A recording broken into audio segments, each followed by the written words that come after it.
आर्यम गुरुदेव।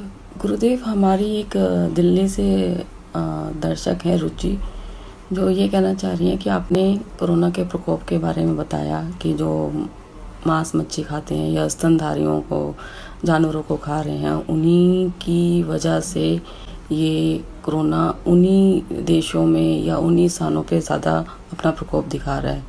तो उनका कहना ये है कि वो खुद एक शाकाहारी हैं, पर वो भी क्यों इस प्रकोप का उन लोगों को भी क्यों सामना करना पड़ रहा है। खुश रहो प्रिय शालिनी और प्रिय रुचि। शालिनी ने प्रश्न पूछा और रुचि ने प्रश्न भेजा, और आप सब लोग भी जो हमारे साथ इस चैनल पर जुड़े हुए हैं। ये जो रोग है, देखिए, जो फैल रहा है, इसका तो अब ये तो कोई मेरे कहने से बात नहीं है।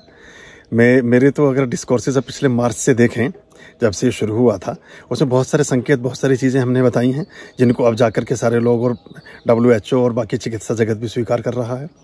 बहुत सारे सच ऐसे भी होते हैं जिनको कई बार हम शेयर नहीं करते, क्योंकि मान्यताएं ये भी आती हैं कि कई बार अगर उस बात को कहा जाए तो वो फिर होने लगती है।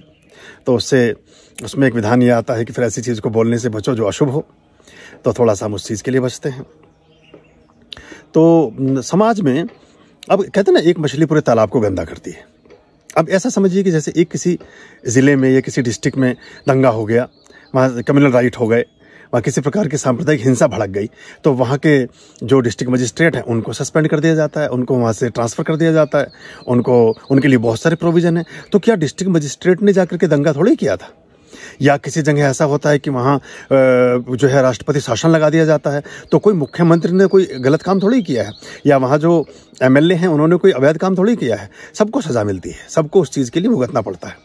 तो हमारा प्राकृतिक व्यवस्थाओं में भी ऐसी चीज़ चलती है कि जब असामूहिक रूप से, देखिए, किया तो मानवों ने है ना, सारी चीज़ें मनुष्यों ने किया है ना, तो फिर सभी मनुष्यों को उसका दंड मिलता है।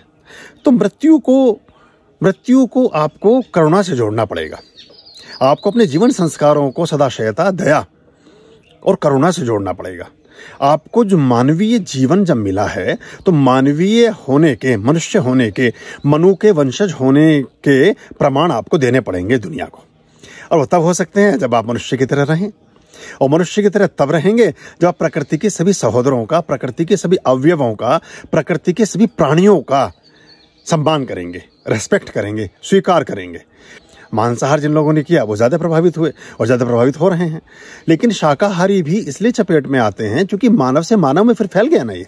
सबसे पहले तो उन्हीं को हुआ जिन्होंने मांसाहार किया, बाद में उनसे बाकी लोगों को लगता चला गया। तो अब एक जो देखिए, जो जितनी भी हमारी जातियां हैं, अब ऐसा समझिए मनुष्य एक जाति हुई, तो प्रकृति दंड किसको देगी? जिसने दोष किया, जिसने गुनाह किया, जिसने गलती की, जिसने ये अपराध किया, तो मानवों ने अपराध किया, तो मानव सब भुगत रहे हैं उस चीज़ को। तो ये आज नहीं तो कल इसको हमें सोचना पड़ेगा। पहले भी मैंने एक डिस्कोर्स में बोला था कि ये मांसाहार हमें बचना चाहिए। हम देखिए कैसे कृत्रिम और कैसे हम हिपोक्रेसी के साथ अपने जीवन को जीते हैं। एक माँ, एक बाप, एक फैमिली डाइनिंग टेबल पर बैठी है, और डाइनिंग टेबल पर बैठ करके छोटा बच्चा भी खाना खा रहा है, और छोटे बच्चे के हाथ में किसी पशु की हड्डी है या मांस का टुकड़ा है, और उसका बाप उसको शिक्षा दे रहा है कि बेटा, कभी भी आपकी वजह से किसी की आंखों में आंसू नहीं आना चाहिए, कभी किसी का दिल ना दुखाना, कभी किसी को कष्ट ना देना, जीवन ऐसा जीना। और खा क्या रहा है वो? मांस। वो तोड़ क्या रहा है? किसी पशु की मांस की का एक हिस्सा। तो वो बच्चा समझ पाएगा इस बात को? क्या वो किसी का बच्चा नहीं था जिसको आप भक्षण के लिए तैयार किया है, जिसको डाइनिंग टेबल पर सजा करके आप उपदेश दे रहे हैं, और बच्चों में करुणा भाव जगाने की बात कर रहे हैं, बच्चों में सहयोग और समानता की बात कर रहे हैं, बच्चों में मित्रता की और बच्चों में प्रेम और करुणा की बात कर रहे हैं? ये उपदेश कभी चलेगा नहीं। ये बच्चा इतना मानसिक रूप से, इसके बहुत सारे संवेग, बहुत सारी भावनाओं के बहुत सारे तल आपने हमेशा के लिए स्वतः ही समाप्त कर दिए। कुछ ऐसी फीलिंग्स, कुछ ऐसी बातें इसके बच्चे के जीवन में कभी पैदा ही नहीं हो सकेंगी अब, जो पैदा हो सकती थी। क्योंकि जिसने अपने पेट की क्षुधापूर्ति के लिए, पेट को भरने के लिए ही किसी का प्राणांत कर दिया, तो बहुत सारे करुणा के तलों से तो वो पार चले गया। तो ये हमें इसको समझना पड़ेगा। किसी व्यक्ति की या किसी प्राणी की आंखों में आंसू ना आए तुम्हारी वजह से। आप जानते हैं जब उसके बच्चे को आपने मारा होगा तो वो कितना रोई होगी उसकी माँ, या किस तरह की फीलिंग्स उस पूरे समाज पर आई होगी। हम 7 अरब लोग दुनिया में कई अरब प्राणियों को प्रतिदिन इसलिए निपटा देते हैं कि हमें अपनी भूख शांत करनी है। जबकि हमारे पास में सैकड़ों प्रकार के फल, सैकड़ों प्रकार की दालें, सैकड़ों प्रकार के अनाज, सैकड़ों प्रकार की वनस्पतियां, सैकड़ों प्रकार की चीजें हमारे जीवन में विद्यमान हैं। आपके लिए प्रोटीन के लिए आपके लिए इतने भंडार भरे पड़े हैं, सोयाबीन के और पनीर के और दूध के, दही के और घी के और ड्राई फ्रूट्स के। उसके बाद भी आप सिर्फ पेट की भूख शांत करने के लिए आप वो खाना खा रहे हैं जिसकी कोई आवश्यकता आपको नहीं है। तो ये थोड़ा सा व्यक्तिगत हो जाता है, लेकिन व्यक्तिगत फिर कुछ होता नहीं है। अब कहते हैं साहब खाने की चीज़ तो व्यक्तिगत है, हमारा पर्सनल मैटर नहीं है, ये सार्वजनिक मैटर हो गया है। किसी एक पर्सनल व्यक्ति के चमगादड़ खा लेने से पूरी दुनिया मौत के मुहाने पर पहुंच गई है। भारत में 2 लाख से ज़्यादा, पूरी दुनिया में 10 लाख से ज़्यादा, 10 लाख के आसपास लोग मौत के आगोश में सो चुके हैं। किसने किया है ये मर्डर? ये 10 लाख लोगों को मारा किसने है? इसका सवाल का जवाब आपको देना पड़ेगा। आज नहीं देंगे, आने वाले इतिहास आपसे पूछेगा कि किसकी गलती से ये सब हुआ और क्यों हुआ। तो ये प्राकृतिक आपदाएं जब जब भी इस तरह की स्थितियां बनती हैं तो ये फिर संतुलन इस तरह का बनता है। तो आपको देखना पड़ेगा कि आपका बच्चा तो आपका बच्चा, आपकी माँ तो आपकी माँ, आपका भाई तो आपका भाई, लेकिन क्या जितने ये परमात्मा के खिलौने हैं, जितने पशु पक्षी, जितने पेड़ पौधे, जितनी चीज़ें परमात्मा के खिलौने हैं, इन्हें तो आपने धरती से मिटा दिया। आपने कंक्रीट के जंगल खड़े कर लिए, सीमेंट से, प्लास्टिक से, लोहे से, कंकड़ से, पत्थर से ऑक्सीजन कैसे पाइएगा? कैसे मिलेगी ऑक्सीजन आपको? बहुत असंभव है।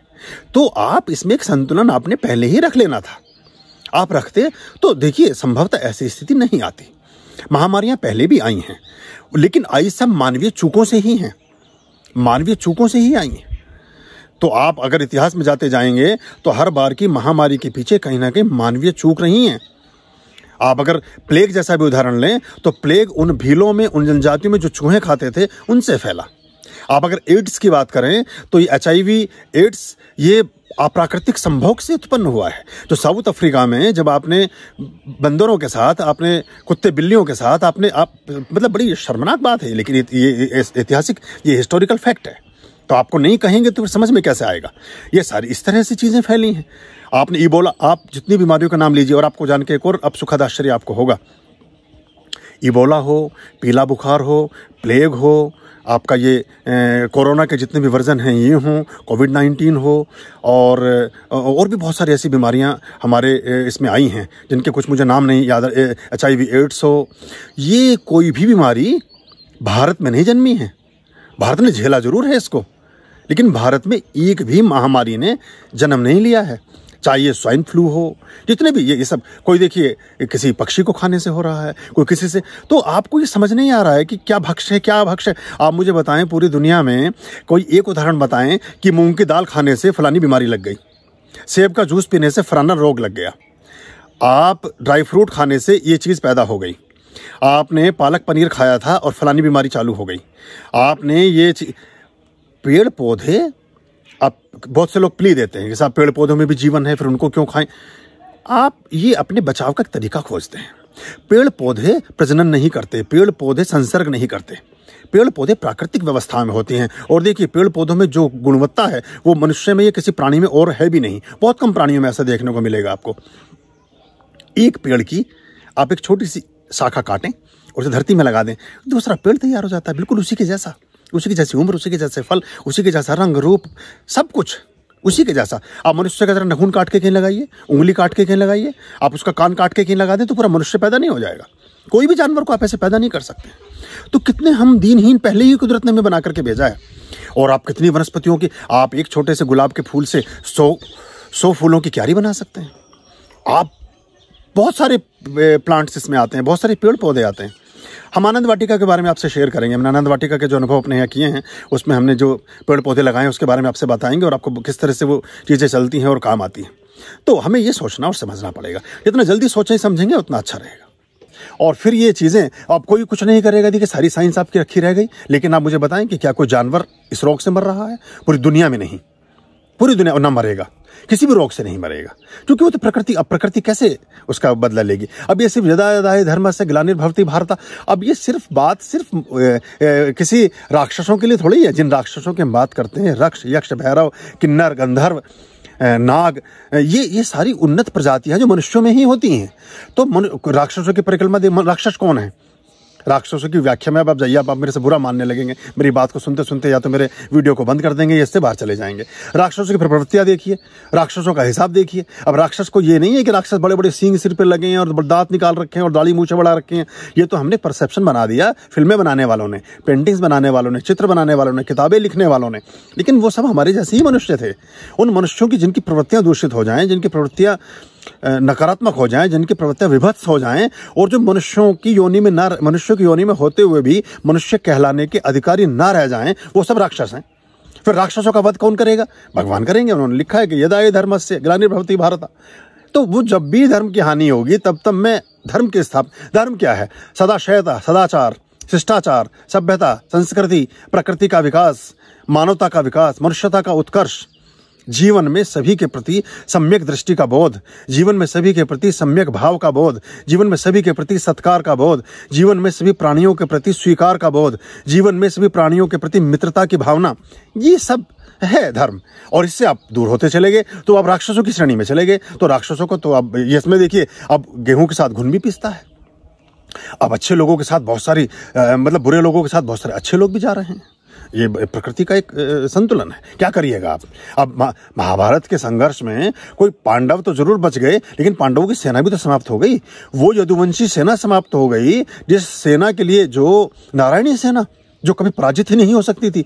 भगवान श्री कृष्ण की सेना भी तो मर गई ना सारी। वो तो भाई भगवान श्री कृष्ण ने सेना अपनी दे दी कौरवों को, स्वयं चले गए पांडवों के साथ।